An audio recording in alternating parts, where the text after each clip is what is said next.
We are now opening the floor to the Rupani Foundation with Nilofar Ali, Director of Programs, and Azizullah Beg, Chief Executive Officer. Nilofar has expertise in Montessori, inclusive education, and child protection. She has established hundreds of ECD centers in rural communities worldwide and dozens in Harris County. Nilofar is dedicated to empowering children through quality education and care. Aziz has over 20 years of experience managing large-scale projects in education, health, and economic empowerment. He is dedicated to advancing gender equity and civic engagement. Holding degrees in executive education from top global institutions, Mr. Beg is committed to creating sustainable, community-driven impact. Please welcome the Rupani Foundation.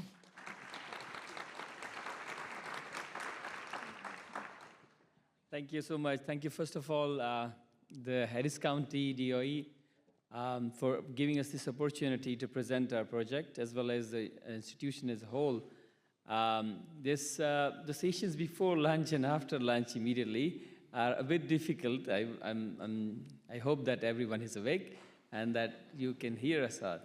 So before going into deep diving into the program, I would just like to give you a brief about what we do at the Rupani Foundation.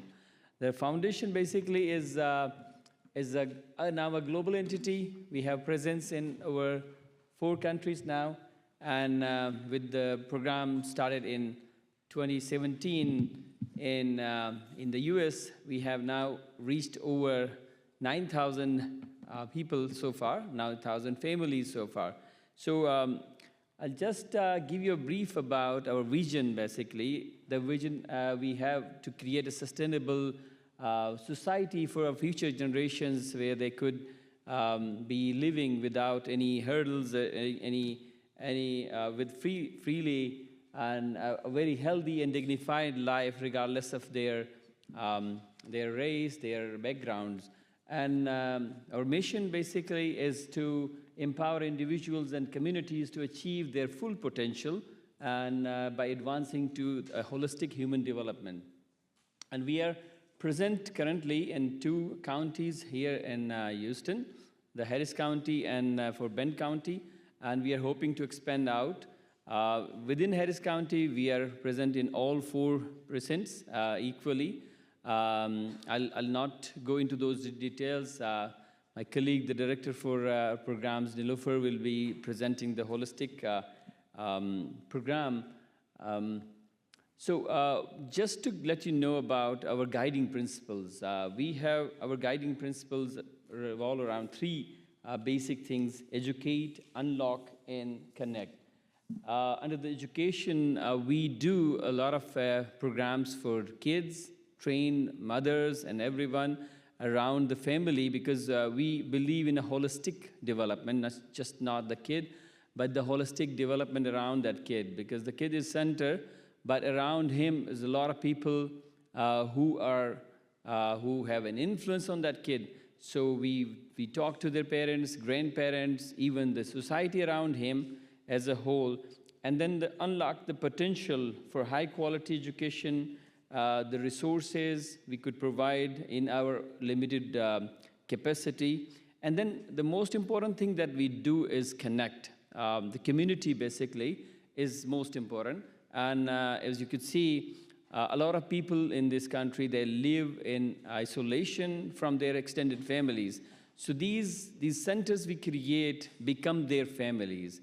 So that's the connect we create, not just during the program, but after the programs, we make them stay connected to this entire program.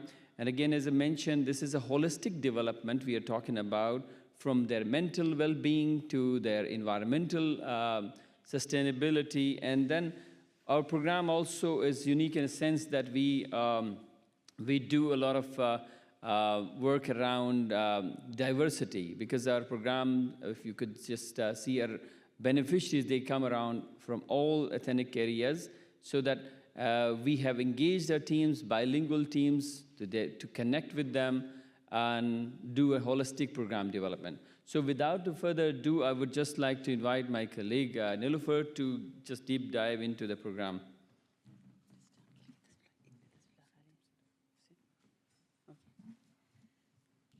Thank you so much, Aziz.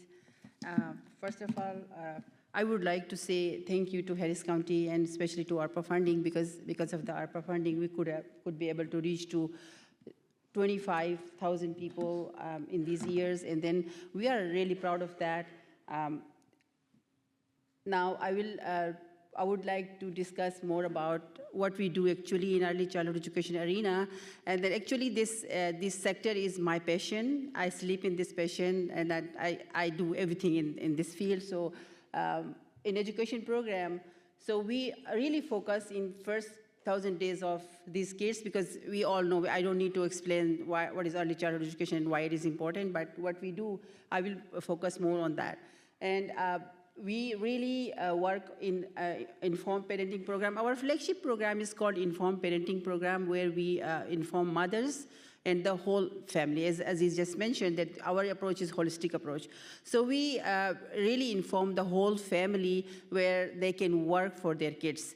So what does that mean is, like, we really teach those mothers to be their first teachers. And our slogan is, home is the first school and parents are the best teachers. So our team of 27 caregivers, we say early childhood education facilitators, and I would like to appreciate my team is there. All of them are like, they really help those families and how to be there, how to be the teachers of their kids at home.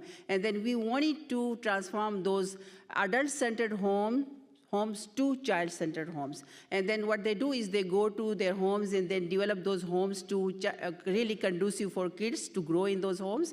And then they create a child corner, home corners in their houses, where we provide them with the trainings where they can create those low-cost, no-cost materials for their kids to play with, because we all know that 20% of learning is accredited to schools, whereas 80% of learning is accredited to homes. If we really transform those mothers to be teachers, then half of our work is already done.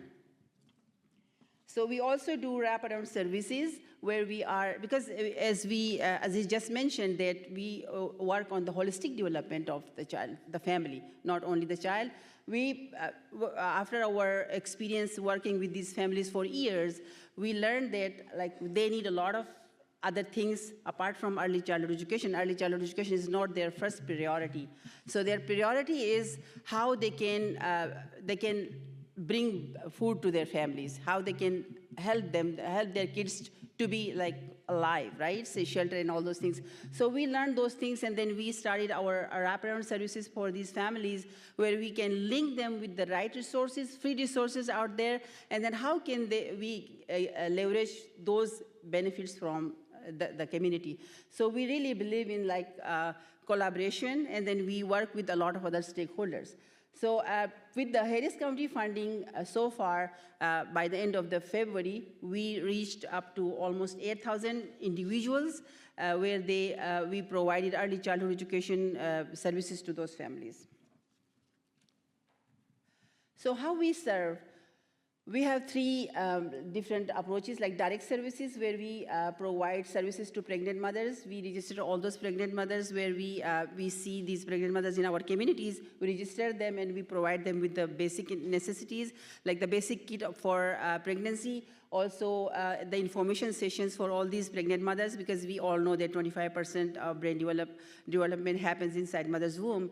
And then we also train parents on positive parenting and all other important aspects of early childhood education development, and we involve the whole family, so where they can help their kids to grow, because usually there is a perception that nurturing a child is a mother's job, but it's not the mother's job. We believe in it takes the whole village to raise a child. So everybody should be involved in this process. So that's why we involve families. And we also believe in collaborative strategies because we cannot do everything. Nobody can do everything, right? So we have to, and then we don't need to reinvent the whole wheel again. If we have resources out there, why not using those resources? So we invite a lot of other stakeholders to be part of our program, and then we can link our clients to those free resources. And we work with the donors, we work with the stakeholders. And we have our advocacy program where RF endorses that early childhood development and education is need of the human being in this area, because this is very important. If you are working for early childhood education, if you work for these kids in early years, like we can produce wonderful citizens for the world. And what we do is we have, as I mentioned, that we have early childhood education classes, which is our dietic program, where we invite mother and child together to our centers, and then we teach mother and child at the same time.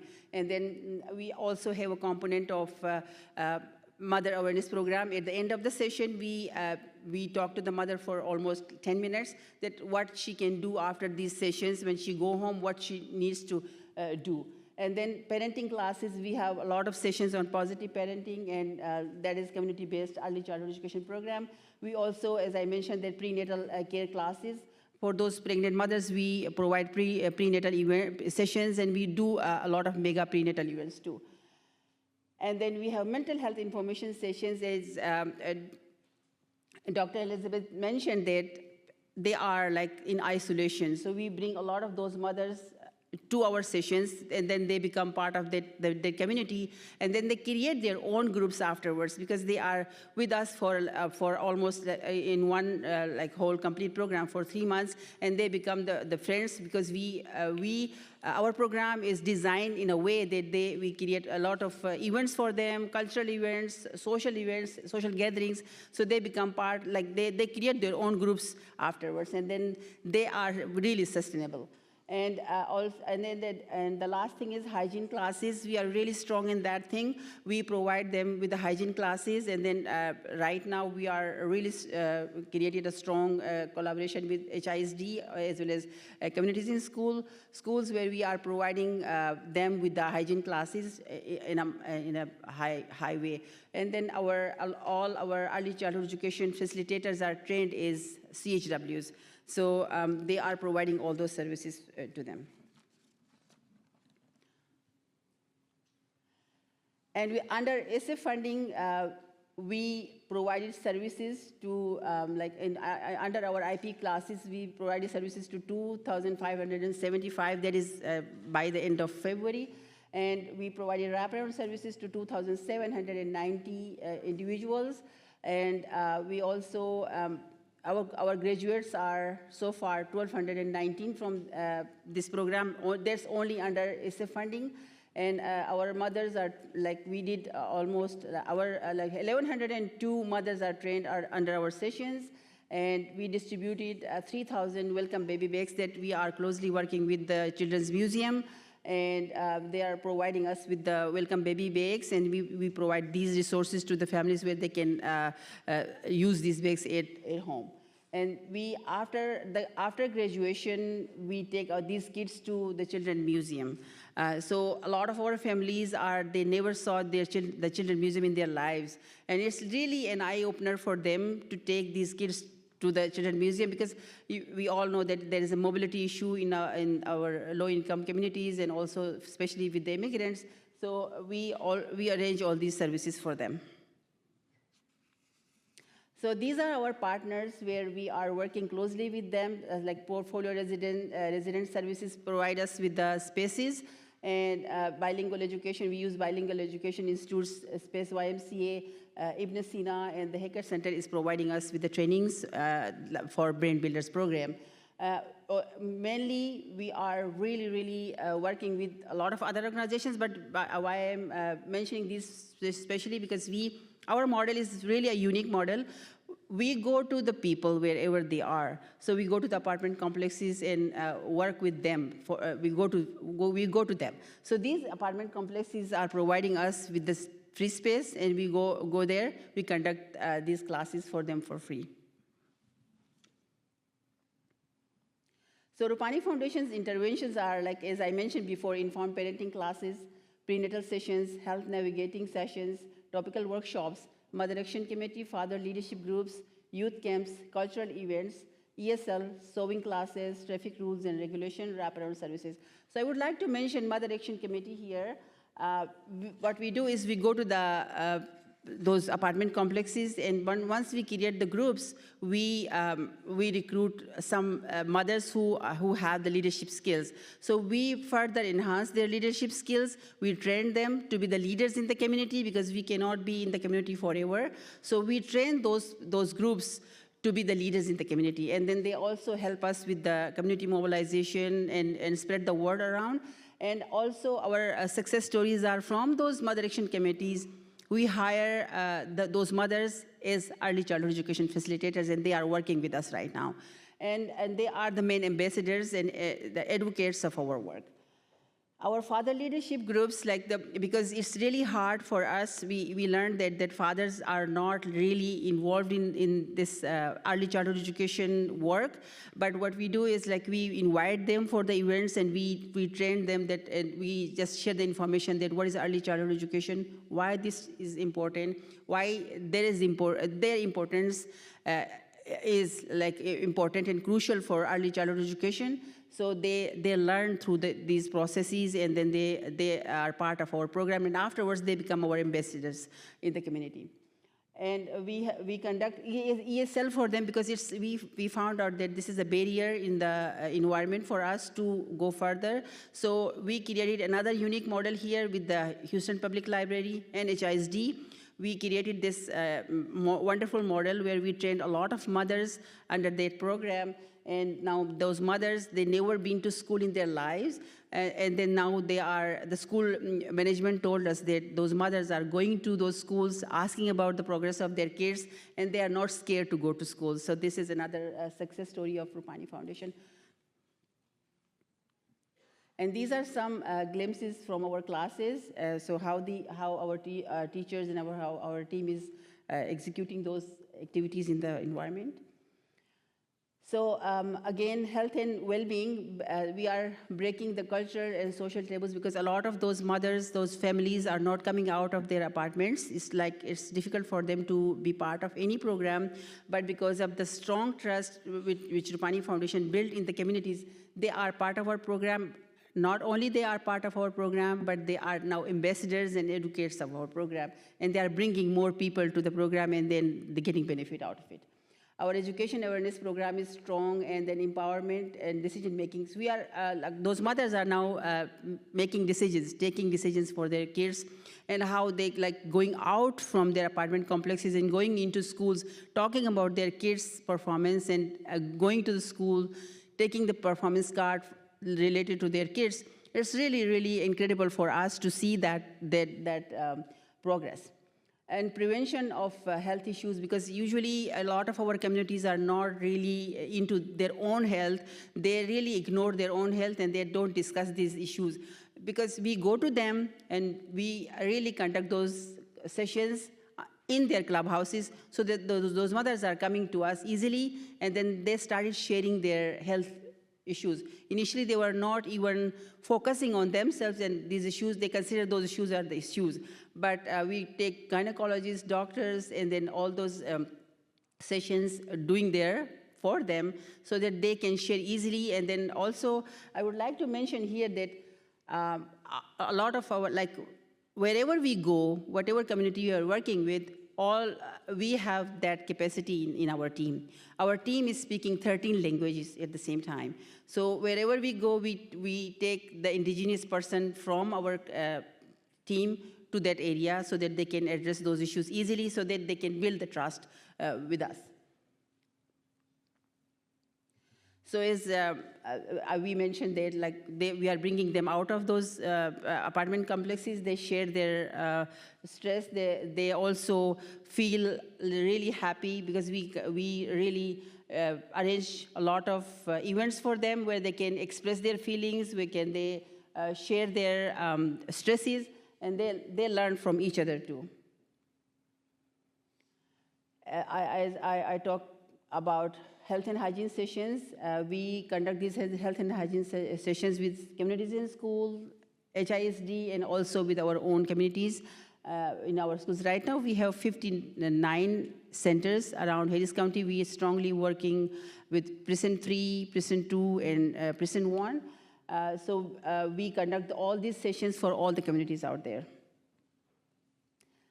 These are some of our challenges we see in the community: the language barrier, access to healthcare and maternal health services, because there are, like, we all know that this is a big issue: economic instability and unemployment, lack of early childhood education and parent support, mobility issues, transportation, which is a big one for us, and social isolation and community integration.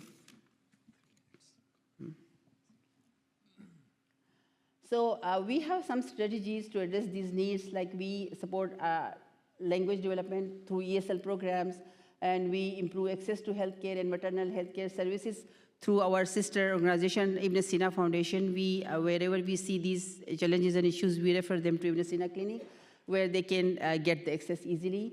And foster economic empowerment and workforce development, we built our own program within Rupani Foundation because we see this a lot in the communities. So we are providing trainings for those communities, and we provide them with the resources so that they can get the job afterwards. And affordable childcare, this is a big one for us. Once those mothers are part of our program and then they graduate from our program, we train them further to open their own childcare centers in their own vicinity and then those apartment complexes. So a lot of our mothers, they started their own childcares in their own apartment, and then we are helping them to create those corners at home, how they can create low-cost, no-cost material at home. And our teachers, our facilitators, and our coordinators are helping them to develop those corners. And then the other mothers who cannot go out, leaving their kids behind, because we don't have a lot of family support here. So there's the thing that we are helping them with the affordable childcare. And then encourage community integration and social support. Okay. And then connect residents to utilization. Like our team is going to the communities. If they cannot enroll their kids to school, our teachers are helping them to do all those things, helping them with the application process. If they're wanting to apply for SNAP, CHIP, or anything, if they cannot do it, our team is helping them to do that. And I think I'm on time.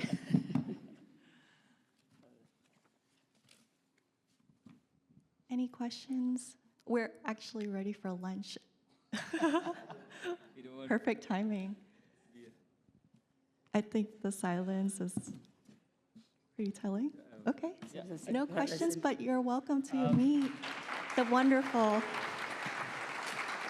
people from the Rupani Foundation. Thank you very much. Thank you.